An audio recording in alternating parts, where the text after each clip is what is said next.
প্রথমত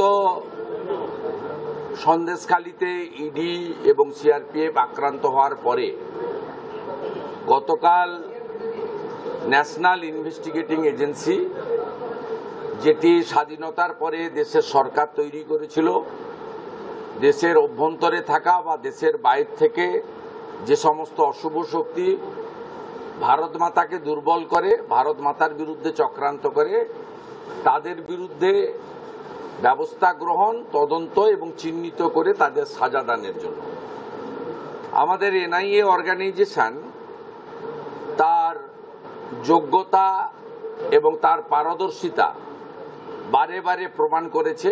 স্বাধীনতার অমৃতকাল আমরা পেরিয়ে এসেছি এবং এই সংস্থার প্রতি ভারতবর্ষের লোকসভা কেন, বিভিন্ন স্তরের আদালত কেন, সবাই আস্থা রেখেছে বিভিন্ন সময়ে।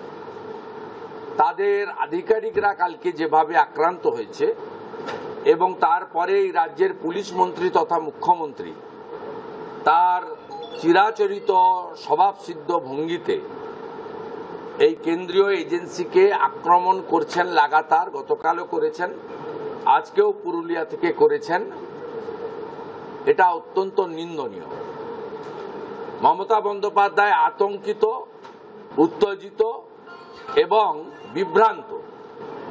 তার কারণ চুরি দুর্নীতি তো আছেই, বেকারত্ব তো আছেই, আইন শৃঙ্খলার অবনতি তো আছেই, নারী নির্যাতন এবং সন্দেশখালীর ঘটনা তিনি বুঝেছেন যে একে 500, 1000, 1200 দিয়ে একে কম্পেনসেট করা যাবে না।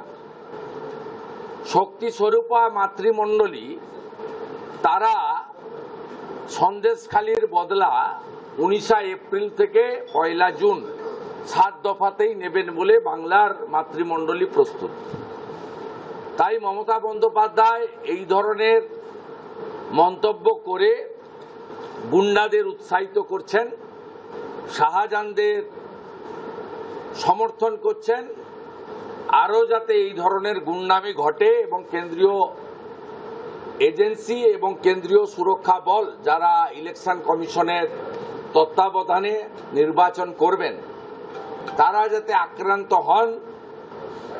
গত বিধানসভা ভোটের মতো শীতলকুচির মতো কিছু শবদেহ যাতে পাওয়া যায় এবং সেটাকে দেখিয়ে চুরি, দুর্নীতি, বংশবাদ এবং সীমাহীন আইন শৃঙ্খলার অবনতি, বেকারত্ব, পরিযায়ী শ্রমিকদের যন্ত্রণা, সর্বত্র নাই নাই রব, শিক্ষা স্বাস্থ্য ব্যবস্থার কার্যত সমাপন, এই জায়গা থেকে তিনি পোলারাইজেশন অর্থাৎ তিনি শীতলকুচির মতো পোলারাইজেশনের রাজনীতি করার চেষ্টা করছেন।